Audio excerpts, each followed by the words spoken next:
Hay lugares en los que converge historia, paisaje y leyenda, aunque es esta última, la leyenda, la que arrastra con más fuerza al viajero, como nos arrastró a nosotros aquel día.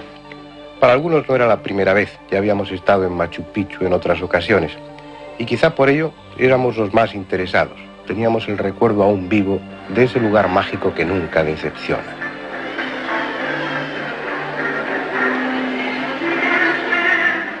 En Cuzco, ante la estación de San Pedro, los puestos del mercado estaban en su mayoría cubiertos a causa de la lluvia, y al aire le faltaban esos 1000 aromas diferentes de otras veces.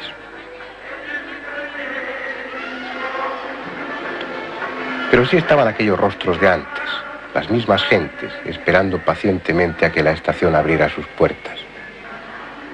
Cada uno con su historia, con su equipaje de experiencias, ocuparía un lugar en aquel tren de vía estrecha que, como cualquier otro día, iba a emprender su camino, valle abajo, hasta terminar el recorrido en la lejana Quillabamba, donde la selva cierra ya sus puertas al paso de las vías. Tal vez en otros viajes el pasajero se olvide del paisaje y, ajeno al camino o a su historia, deje que el tiempo pase hasta que el tren llegue a su destino. Pero eso no es posible en ese tren ni en ese recorrido.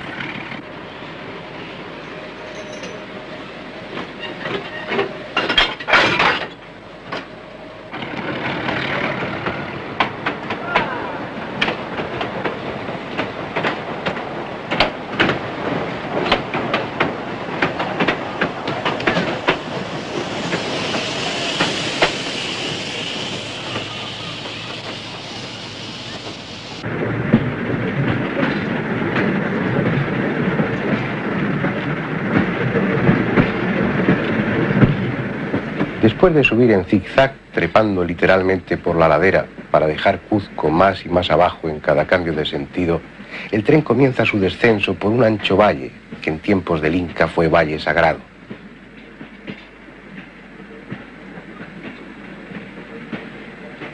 Es la obra de un río, el Vilcamayo, al que el tren no perderá de vista en todo su trayecto. Otros llaman al río Vilcanota, pero más abajo solo por un nombre es conocido: Urubamba, el río Dios que llena sus aguas de leyendas y con ellas nutre al Amazonas. Un río y un valle testigos del Inca y de su historia. Por estas tierras, que el tren recorre agitada y sinuosamente, anduvo el joven príncipe Inca Ripac, desterrado por su carácter impulsivo y rebelde. Y fue en algún lugar del valle donde se le apareció el dios Viracocha para ordenarle que volviera a Cuzco y organizase su defensa contra los sublevados chancas. Muy pocos de los viajeros que hacen ese recorrido conocen la historia del joven príncipe. Sin embargo, de él dependió en gran medida el destino del imperio inca.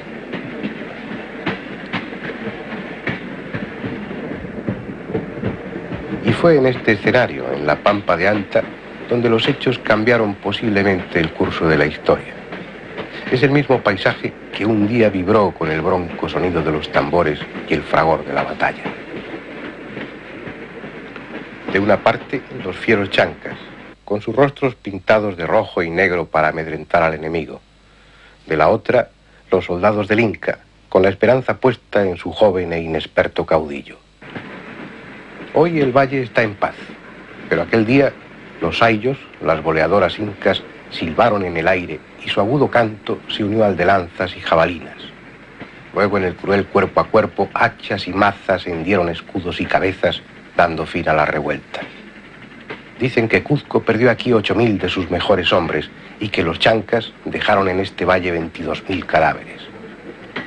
Y así debió ser, porque desde entonces se conoce a esta parte del valle como Yaguar Pampa, que en quechua quiere decir pampa sangrienta. Pero no es la sangre lo que hace fértil esta tierra, sino la paciente tarea del campesino, que poco a poco va sustituyendo por el tractor el viejo cuti y la chaquitaya, con la que sus antepasados sembraron el maíz para la mesa del Inca. Solo eso ha cambiado en el valle. Eso y que al viejo camino inca se ha unido otro de hierro por el que circula un tren en accidentada marcha, atravesando túneles y ciñéndose a infinitas curvas.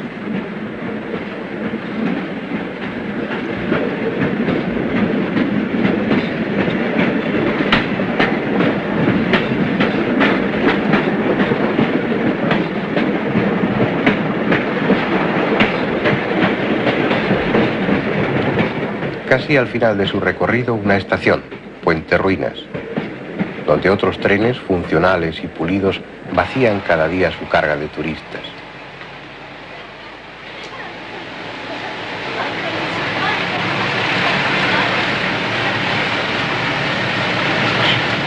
Ellos, como nosotros, llegan hasta aquí, al pie mismo de los afilados montes en que anida Machu Picchu, para contemplar esa vieja ciudad hecha de misterio y piedra.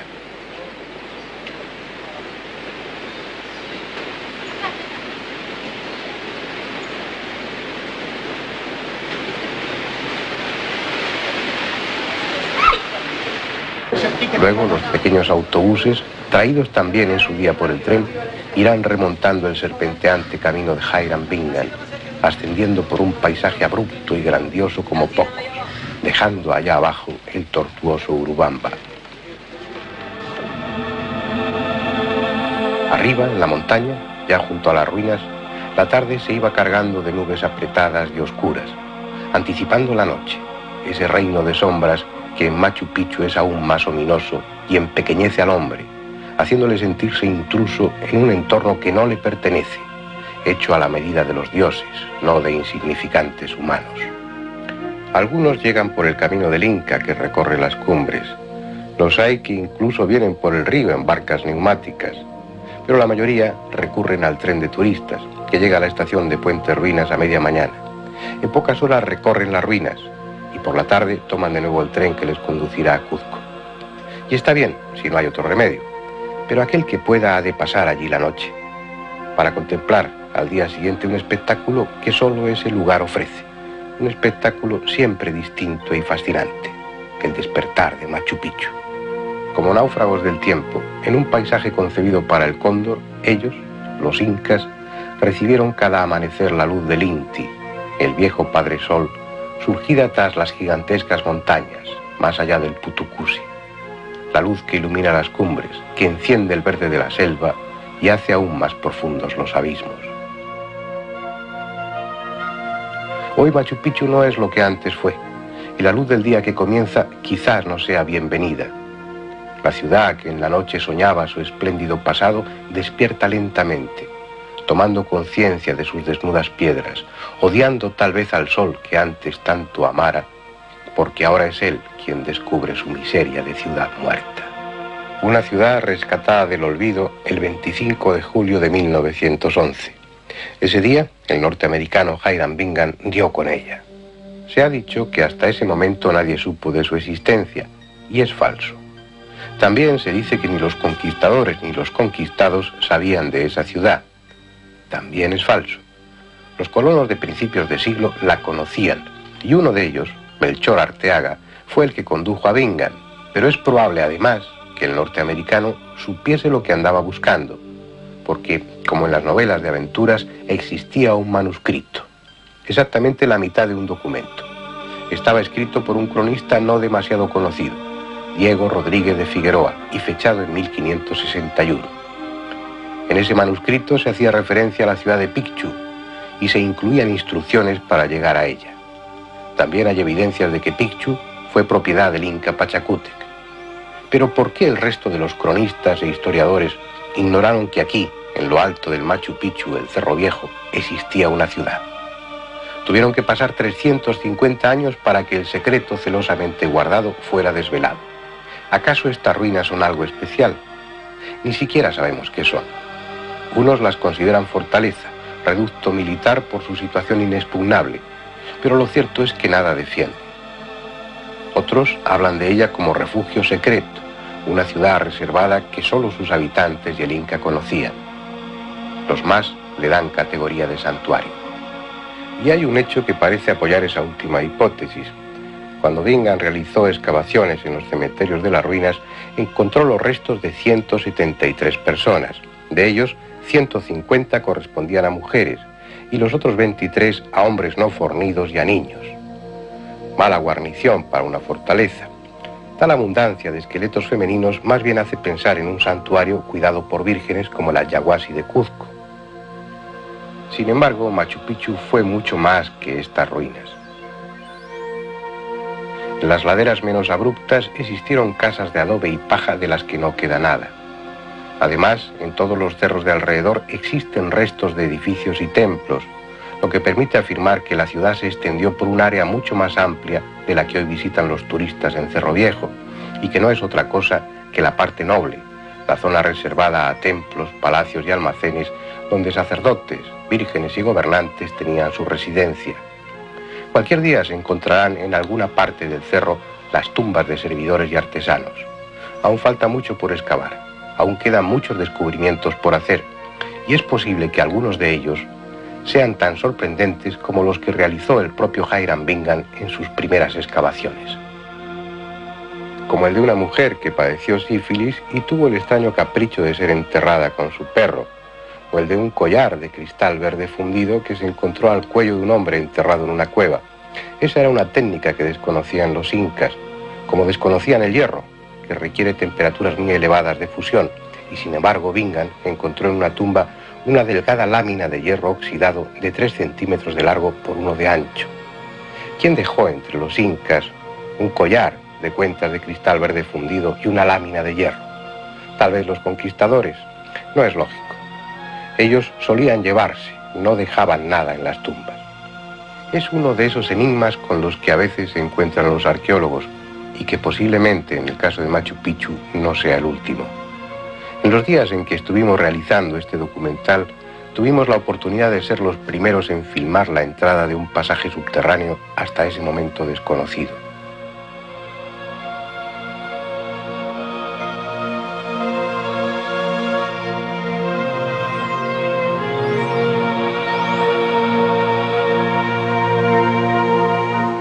Retirados los escombros que ocultaban el pozo vertical, existe un pasadizo que, una vez despejado, probablemente conduzca a una tumba intacta.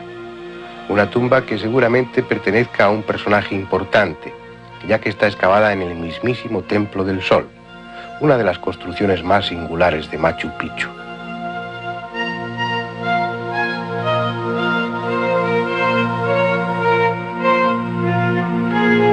No está claro si fue templo, observatorio o ambas cosas.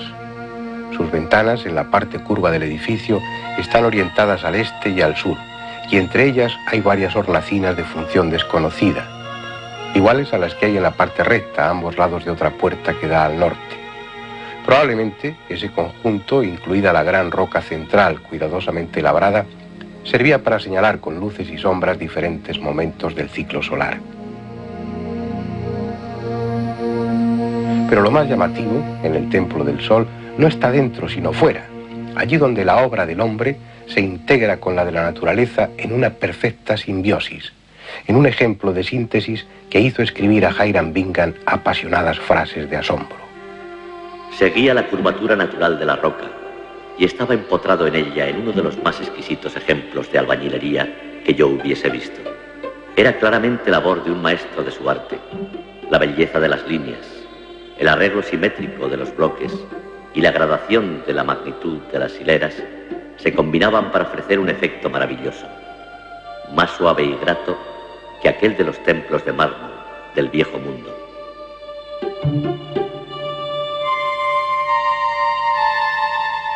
Y aún más abajo, en la base de la roca, un trabajo más propio de orfebre que de cantero. La llaman tumba real porque Bingham halló en ella un personaje enterrado. No se sabe si fue rey o sacerdote, y acaso no importe, porque el recuerdo no lo merece quien allí yacía, sino aquellos que hicieron con la piedra tan increíble trabajo. Dice la leyenda que las piedras eran traídas desde allá abajo, desde el otro lado del Urubamba, y transportadas con enorme esfuerzo hasta la cima. Y dice también la leyenda que, irritados los dioses por las blasfemias con que los obreros protestaban de su suerte, los transformaron en piedras, acarreándolos como ganado hasta ocupar el lugar en los edificios.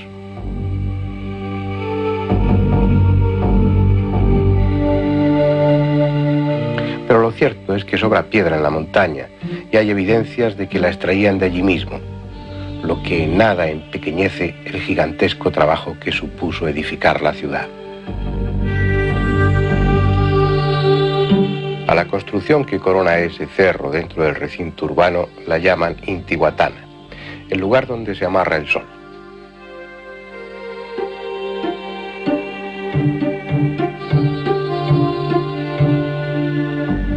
Es el símbolo en piedra de ese lazo que unió al Inca con el Inti, el dispensador de luz y de vida, ese astro convertido en Dios.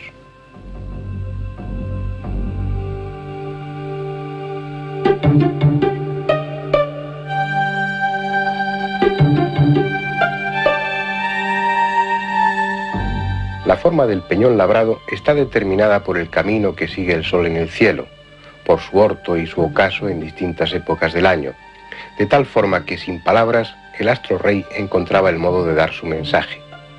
Solo el sacerdote, el Tarpuntay, conocía ese lenguaje de luz y sombra. Solo él era el intérprete de la voluntad divina. Y desde aquí la proclamaba a las gentes de Machu Picchu.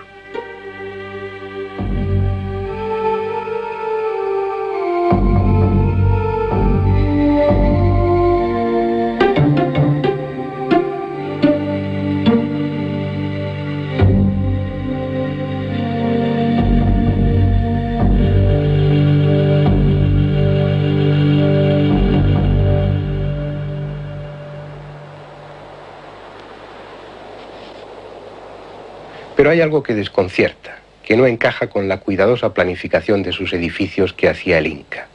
Y son estas puertas transformadas después en ventanas, como si hubiesen utilizado construcciones más antiguas modificándolas o hubieran sufrido un error al proyectar la construcción. Cabe la posibilidad de que antes de ser Inca, Machu Picchu fuese de otra cultura aún más antigua.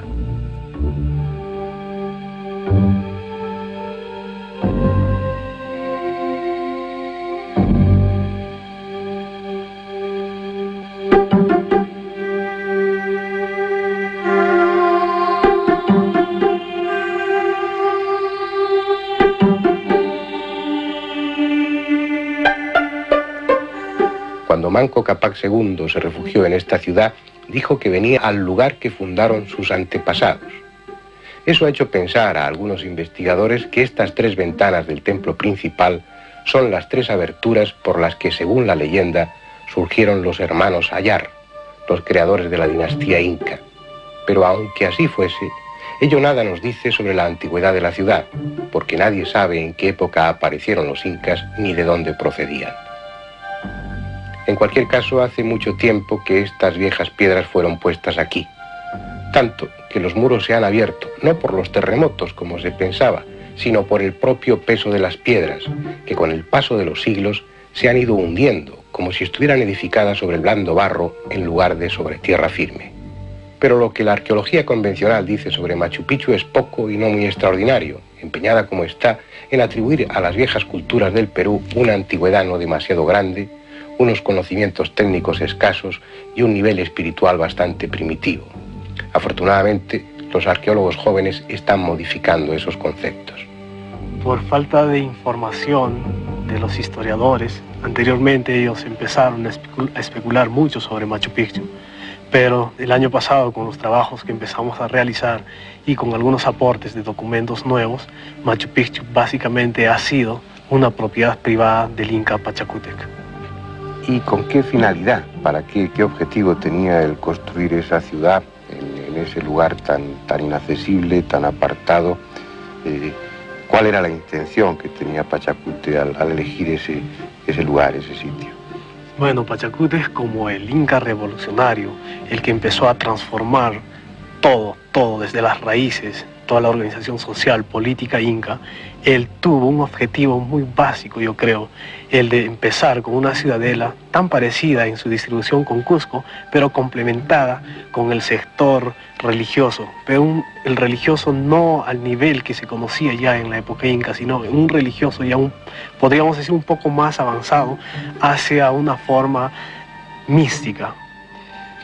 Esa es una idea que tenemos desde fuera. Cuando contemplamos una cultura como la cultura inca, lo religioso lo vinculamos a lo ceremonial, al culto a los dioses, pero probablemente estemos equivocados. Probablemente el concepto religioso del Inca, como el de otras culturas antiguas, implicaba la evolución, la búsqueda, la maduración, la elevación espiritual. Todo eso está presente en Machu Picchu de alguna manera. Sí. Primeramente, en la parte ceremonial tradicional que se conoce en Machu Picchu, es el Intihuatana, ¿no? Donde se realizaban los cultos al dios Sol, al Inti. Pero en la parte posterior ya al Machu Picchu, hablando de la parte superior del Huayna Picchu, empezamos nosotros el año pasado a encontrar muchas nuevas evidencias, muchos nuevos elementos que son únicos en la zona y se podría decir únicos en todo el Tahuantinsuyo, ya que hemos empezado a encontrar desde cavernas el patrón arquitectónico de adosamiento de una arquitectura muy fina dentro de las cavernas, un tipo de construcción ya muy diferente. La tradicional arquitectura inca tiene la forma cuadrada, los frontis planos, pero aquí encontramos ya un juego de volumetría, un juego de ventanas, encontramos unos recintos muy particulares que son observatorios, que creo es el único que existe en todo el imperio del Tahuantinsuyo, en su territorio, unos observatorios que tienen relación con los apus, con los yananti, y dentro de la ideología inca, los yanantis era la dualidad de la oposición como de lo complementario. Los yanantis te refieres a esa gran montaña que tiene dos cumbres que, sí, que son casi gemelas, ¿no? Sí, y esto está en la parte noreste de Machu Picchu, que se observa desde Machu Picchu, pero en la parte posterior del Huayna Picchu encontramos un recinto que está asociado a estos apus yanantis. Pero todo eso, ¿qué os hace pensar? La conclusión sería que ese tipo de estructuras, de construcciones, más que una finalidad de culto, tiene una finalidad de iniciación, de meditación, de algo de ese tipo. Sí, el año pasado estábamos analizando la función que podía cumplir la Gran Caverna. La denominamos la Gran Caverna porque es una inmensa caverna con una arquitectura tan fina que solo se podría comparar con el Coricancha del Cusco. Y en la parte posterior a este lugar encontramos una gran silla, a especie de tiana, pero que cuando una persona se sentaba en este lugar era incómodo. Entonces, una persona que nos acompañaba, un yoga, hizo la posición de meditación, en la posición de loto, y coincidía perfectamente. Entonces, deduciendo, podíamos pensar que esta zona estaba muy ligada a la meditación para llegar a un contacto con los ancestros, con los antepasados. Es un lenguaje diferente. Moisés Aragón Castro ya concibe el pasado de una forma distinta.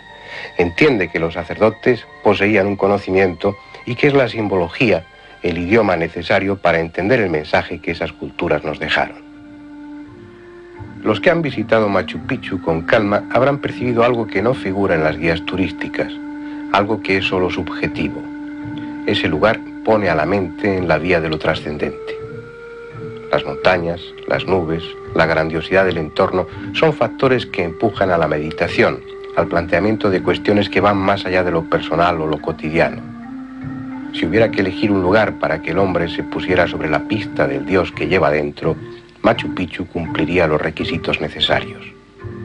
Por ello ejerce esa fascinación sobre la gente. No es tan monumental como Sacsayhuamán, no está construido con la perfección de Cuzco o de Ollantaytambo. El atractivo de Machu Picchu no es Machu Picchu, sino el lugar en el que está enclavado, un lugar especial, distinto a cualquier otro.